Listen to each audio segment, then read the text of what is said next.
हमेशा तुम लोग बहन जी के खिलाफ हो क्या? बीएसपी के खिलाफ हो क्या? जितने पत्रकार हो सारे बीजेपी के बारे में बोलते रहते हो, समझ रहे हो? सभ्यता रखिए, आप वकील हैं। सभ्यता ही तो बोल रहा हूँ मैं, वकालत की भाषा में बात कर रहा हूँ मैं। मेरी जो लैंग्वेज है वो गांव के लोग समझते हैं, असली भारत गांव में है। गांव के अंग्रेजी नहीं बोलते, मैं अंग्रेजी भी जानता हूँ। मैं अंग्रेजी इसलिए नहीं बोलता क्योंकि वहाँ समझ नहीं पाएंगे गांव के लोग। कानून भी है कोई चीज, जज भी कोई चीज है, पुलिस कोई चीज है, वकील कोई चीज है। कहा कि बाबा का बुलडोजर आया तोड़कर चला गया, यहाँ तो कोई न्याय ही ना। हमारी यदि हमारी 30 सीट भी आ गई तो जो इंडिया है ना, इंडिया वो हमें समर्थन दे देगा। अच्छा, राहुल गांधी हमारे बहन जी को समर्थन दे देगा। सारे कह रहे हैं, सारे कह रहे हैं, बहन जी से ये बोला कि आप हमारे इंडिया में शामिल हो जाओ। बहन जी ने मना कर दिया। भाई मेरी तो विचारधारा है, मैं अम्बेडकर पार्टी है मेरी, मैं किसी के साथ नहीं मिलूंगी। तो वो बोला था हमें मिला लो, हाँ वक्त आने पर तुम्हें मिला लेंगे। यदि मौका लगा बहन जी को पीएम बनाया गया तो सारे एक हो जाएंगे, हम पीएम बनेंगे। जिस दिन देश में एक अम्बेडकरवादी कोई बौद्धिस्ट आदमी एससी प्रधानमंत्री बन गया, उस दिन देश का इतना डेवलपमेंट हो जाएगा, बिल्कुल सही हो जाएगा। इसलिए अब वक्त, मौजूदा वक्त में बहुत ज़रूरत है किसी एक एससी प्रधानमंत्री बनने की, खासकर बहन जी का। बहन जी ने एक्सपेरिमेंट करके दिखा दिया है। 2007 से 2012 तक यूपी में गवर्नमेंट, 2007 से 2012 तक यूपी में गवर्नमेंट चला कर दिखा दिया। 50 साल का काम 5 साल में करके आप लोगों को दिखाया, आपने देखा होगा। ये तो बहुजन है, जो वेलफेयर स्कीम्स हैं वो लागू करी। ये बीजेपी वाले वेलफेयर स्कीमों को लागू नहीं कर रहे। दबे कुचले जो लोग हैं, गरीब लोग हैं, उनके लिए लागू नहीं कर रही है। बिल्कुल राशन दे रहे हैं अरे राशन दिए जाओ। हमें तो शिक्षा चाहिए, हमें राशन से क्या मतलब। हमें स्वास्थ्य चाहिए, हमें रोजगार चाहिए। शिक्षा महंगी हो रही है। हाँ बस, तो सारी छात्रवृत्ति खत्म कर दी, स्कॉलरशिप खत्म कर दी। तो मैं कह रहा हूँ ये सोची समझी साजिश है, और ये कुछ भी कोई भी बोल देता है। आप किसी एक आदमी के ये बोल देने से क्या ये एक चलन चलाने दे से संविधान को चेंज कर देंगे? तो क्या संविधान चेंज हो जाएगा? कोई सवाल ही पैदा नहीं होता। इसलिए आप बेफिक्र बैठे रहें। विपक्ष के ही कुछ लोग ये चर्चा करते हैं कि बहन जी गठबंधन में शामिल नहीं हो रही है, इसका मतलब वो बीजेपी को सपोर्ट नहीं, गलत कह रहे हो। बहन जी गठबंधन में शामिल नहीं हो रही है, बल्कि बहन जी के गठबंधन में उल्टे शामिल होंगे वो। ये नहीं समझ रहे तुम यार। हमारी अपनी विचारधारा, हम किसी के साथ जाएंगे नहीं। हमारे साथ कोई भी आ जा। जैसे एक बार 6 महीना को बीजेपी ने सरकार बनवाई थी यूपी में, तो ऐसे इंडिया वाले हमें दे दो समर्थन, हमारी बहन जी को पीएम बना देंगे। और आने वाले समय में यदि जरूरत पड़ी ना मोदी को हटाने की, जब 2024 में हट जो रहा है, तो बहन जी को पीएम बनाएंगे डेफिनेटली, 100%। सपना देख रहे हो आप? सपना नहीं देख रहे, हकीकत है ये, बिल्कुल हकीकत है भाई जी।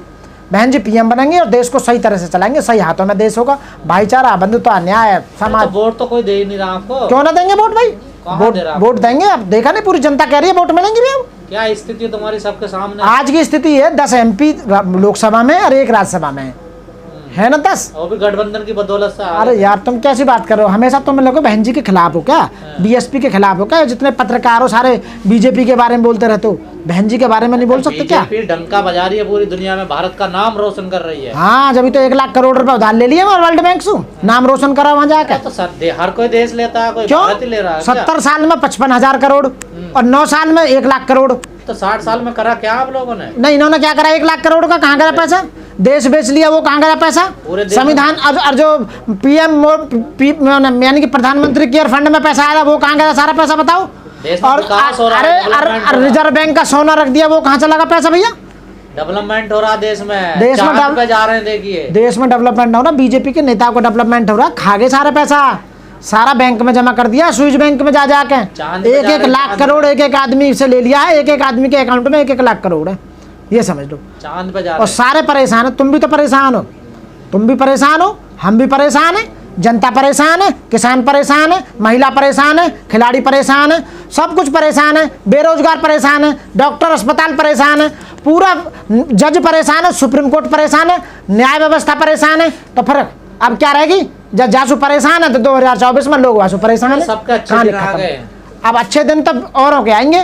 बीजेपी गई, इसलिए 2024 में गई आउट, और कभी ना आने वाले समय में अब कभी नहीं आएगी बीजेपी, भूल के भी नहीं आ पाएगी। तो इसलिए प्रधानमंत्री बहन कुमारी मायावती मोदी जी ने तो तीसरे कार्यकाल के लिए खुद को घोषित कर दिया है। हाँ बिल्कुल, जब जो काम रह गए, हाँ जब दिया भुजे है ना किसी का, तो फड़फड़ा है वो बाद में, तो फड़फड़ा के भुजे है फिर।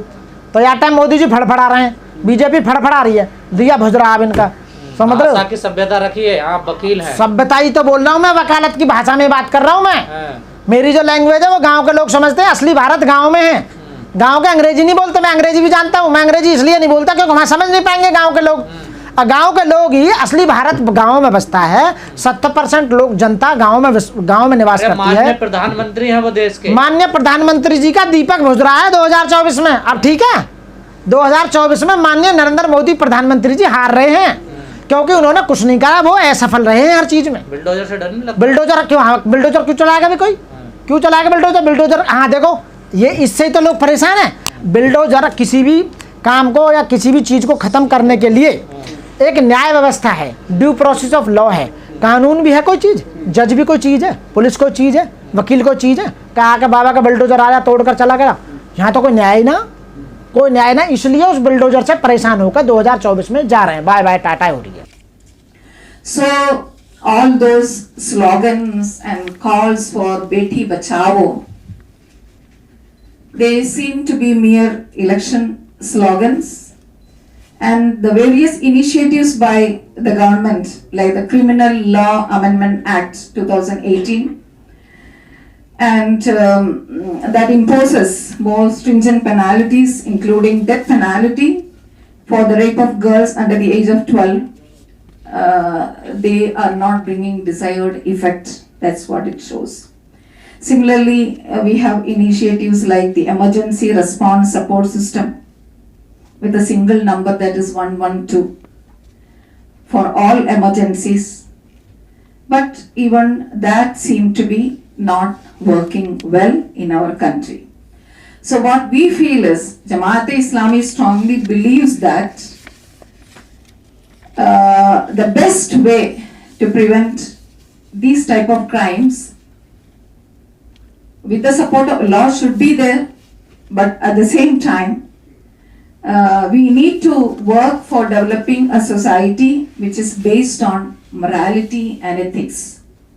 Even in Manipur, the women who were paraded naked points a finger towards this only, that if you have enmity towards any society, any community, the easy target, you can attack their women. And so such, low level, even, we can't say that it is equal to animals, even lower than that. No one can fall lower than this level.